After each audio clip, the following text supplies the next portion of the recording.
জাতীয় নির্বাচনকে সামনে রেখে ৭ দিনের দেশ গড়ার পরিকল্পনার শীর্ষক কর্মশালার আয়োজন করেছে বিএনপি। এতে বিএনপির কর্মপরিকল্পনা নিয়ে মতবিনিময় করা হয় দলটির বিভিন্ন পর্যায়ের নেতাকর্মীদের সঙ্গে।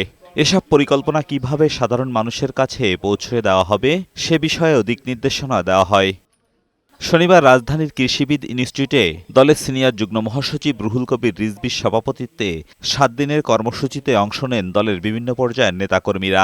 অনুষ্ঠানে রিজভী আহমেদ প্রশ্ন তোলেন, এখন সন্ত্রাসীদের রাজত্ব কায়েম করার আমল নয়, তারপরেও কেন ডক্টর ইউনূসের সময়ে এ ধরনের ঘটনা ঘটছে? যে অন্তর্বর্তীকালীন সরকারকে সবাই মিলে সমর্থন দিলেন, আজকে তার আমলে কেন এই ধরনের ঘটনা ঘটছে? হাদির মতো একজন স্পষ্ট ভাষ্যকার এই সময়ে তাকে আজ জীবন মৃত্যুর সন্ধিক্ষণে সে আজকে ভুগছে। নানা সন্দেহ আসছে।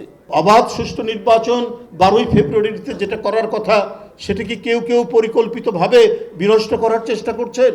এ সময় আমির খসরু মাহমুদ চৌধুরী বলেন, মির্জা আব্বাসকে ঘিরে যে মবক্রেসি তৈরি করা হয়েছে তা নতুন বাংলাদেশের স্বপ্নের বিপরীত কর্মকাণ্ড।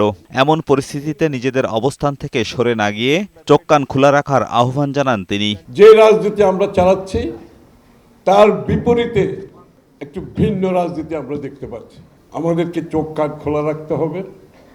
তার বিপরীতে যে রাজনীতি, সেটা হচ্ছে মবক্রেসির রাজনীতি, গায়ের জোরের রাজনীতি, অসম্মান রেখে কথা বলার রাজনীতি, যে কোনো অজুহাতে অস্থিতিশীলতার সৃষ্টি করার রাজনীতি, যেটা বাংলাদেশের গণতন্ত্রের জন্য কাম্য হতে পারে না। বিএনপি নেতারা বলেন, হাদির উপর গুলির ঘটনার সঙ্গে একটি রাজনৈতিক দল বিএনপিকে লক্ষ্য করে নানা কথা ছড়াচ্ছে।